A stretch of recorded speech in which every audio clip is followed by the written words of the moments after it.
5ই August আমি কি ইচ্ছে করে পালিয়ে গিয়েছিলাম, নাকি আমাকে তাড়িয়ে দেওয়া হয়েছিল? আমি মনে করি এই সত্যটা আপনাদের সকলে জানা প্রয়োজন। সত্যটা আসলে জানেন কি, 5ই আগস্ট যদি আমি দেশ ত্যাগ না করতাম, ছাত্র জনতা যদি সত্যি গণভবনে প্রবেশ করতে পারত, আর সেখানে যদি আমি অবস্থান করতাম, আজ আপনাদের সামনে যে আমি, সেটাও হয়তো সম্ভব হতো না। তারা আমাকে কখনোই জীবিত রাখতো না, আর গাদ্দাফির চেয়েও করুণ পরিণতি করত। প্রশ্ন হলো, 5ই আগস্ট কেন হতে হলো? দেখুন, 5ই আগস্ট যদি আমি অনুভবন ত্যাগ নাও করতাম, একটা না একটা সময় ওই বাড়ি থেকে আমাকে চলে যেতেই হতো। 5ই আগস্ট না হলে 5 জানুয়ারি, আর তা না হলে 5 এপ্রিল। 16 বছরে মানুষের মনের মধ্যে জন্ম হওয়া ক্ষোভের বিস্ফোরণ, সেটা আজ হোক কাল হোক হতোই। পরপর 3টি নির্বাচনে দেশের প্রজন্মকে ভোট দিতে দেয়নি। তারা আমার উপর যেভাবে খেপেছিল, আমার পতন না করে তারা ঘরে ফিরত না।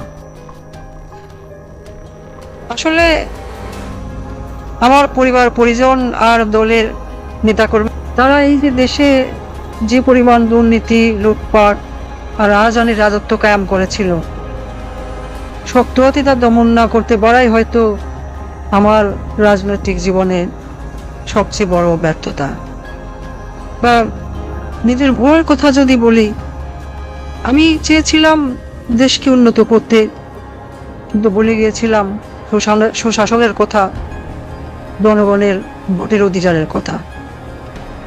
কিন্তু প্রশ্ন হলো, ঘৃণা কি শুধু আমার একার প্রাপ্য?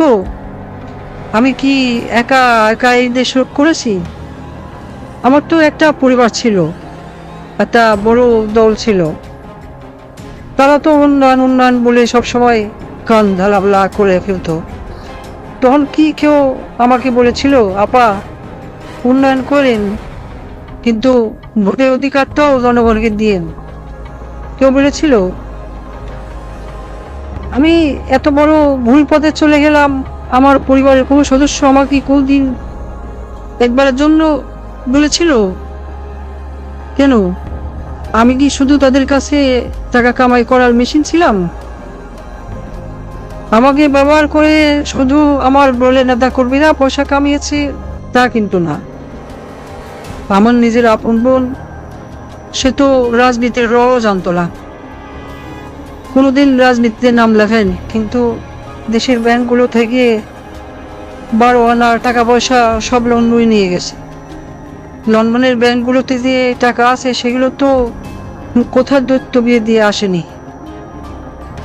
আর যেসব পুলিশ সদস্য আমার কথা শুনে ছাত্রদের উপর গুলি চালিয়েছে বলা হচ্ছে, তারা কি শুধু আমার ক্ষমতা রক্ষার জন্য গুলি চালিয়েছে, নাকি নিজেদের সম্পদ রক্ষার জন্য গুণ খুন চালিয়ে সম্পদ যেভাবে কামাচ্ছিল তা যেন চালাতে পারে, সেজন্য গুলি চালিয়েছিল? এত এত রক্তপাত তারা করলো, তাদের দিকে থুতু দিচ্ছেন না কেন? ঘৃণা কি শুধু আমার একার প্রাপ্য? কোথায় আসবে নজির? সে তো আমি ক্ষমতায় থাকতেই দেশ থেকে পালিয়েছিল। 50,000 টাকা বেতনের চাকরি করে সে কিভাবে 20,000 কোটি টাকা কামিয়েছে? হ্যাঁ, আমার ব্যর্থতা, আমার ক্ষমতা ব্যবহার করেই তো এরা এত সম্পদের মালিক হয়েছে। দেওয়ার প্রশ্ন, যত সব ঘৃণা, সব কি আমার একারই প্রাপ্য?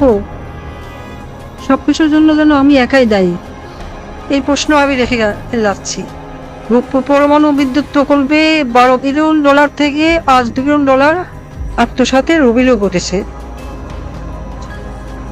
শেখ রেহানা কেন এত টাকা দাবি করলো? সে রাজনীতি করবে না, কোনো অপকর্মের ভাগ নেবে না, কিন্তু প্রকল্পে প্রকল্পে সাদাবাজি করলো, দেশের ব্যাংকগুলি লুট করলো। কিছু বললেই বলে বাপ তো তোর একার না, শেখ মুজিব আমারও বাপ। আমি বলি দেশ লুট করা বাপের গোত্তরি না।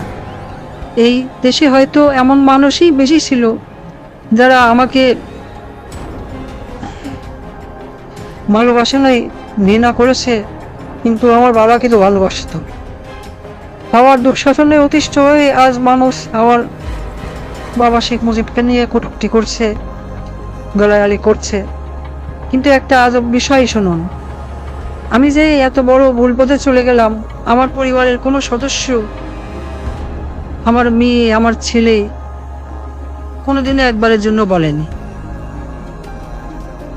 তারা আমাকে ব্যবহার করে শুধু টাকা পয়সা কামিয়ে গেল। আমার আপন বোন, সেও কিন্তু সেই পথেই হাঁটলো। সে কি কখনো আমার বাবার সম্মানের কথা ভেবেছিল? বঙ্গবন্ধু তো তারও পিতা ছিল। সে কি করলো? কিছুদিন আগেও আমাকে নেত্রী বলে রাখতো, আজ ডাকে খুনি। আমি জানি এই তকমা আমার প্রাপ্য, কারণ আমি যা করেছি তা কখনোই ক্ষমার যোগ্য অপরাধ না। রাতে যখন ঘুমোতে যাই, আমার দিনগুলো আর রাতগুলো এখন একই রকম। আমি জানি না ঘুমাতে কেমন লাগে, জানি না শান্তি কাকে বলে। আমার ঘরে প্রতিদিনই এখন মানুষ আসে, আমার চারপাশে দাঁড়িয়ে থাকে। আমি জানি না তারা মৃত নাকি জীবিত। আমি আয়নার দিকে তাকাই, কিন্তু নিজের চেহারা দেখতে পাই না। দেখি রক্তমাখা হাত, পা, মাথা। আমি চিৎকার করে বলি, আমি তো দেশ বাঁচাতে চেয়েছিলাম, কিন্তু সেই কণ্ঠগুলো আমার কথা শোনে না। তারা আমাকে বারবার প্রশ্ন করে, আমাকে কেন মারলেন? আমার মায়ের কাছে ফিরিয়ে দিন। আমি ক্ষমা চাই না। আমার মতো নরপিশাচের কোনো ক্ষমা হয় না। আমি এক পাপী, আমি এক মহাখনি। আজ আমি মতিউর রহমান রেন্টোর সাথে গোলা মিলিয়ে বলতে চাই, আমার ফাঁসি চাই। আমি চাই রাস্তার মোড়ে আমাকে প্রকাশ্যে ফাঁসি কাস্টে ঝুলিয়ে হত্যা করা হোক, এ জাতিকে পাপ মুক্ত করা হোক।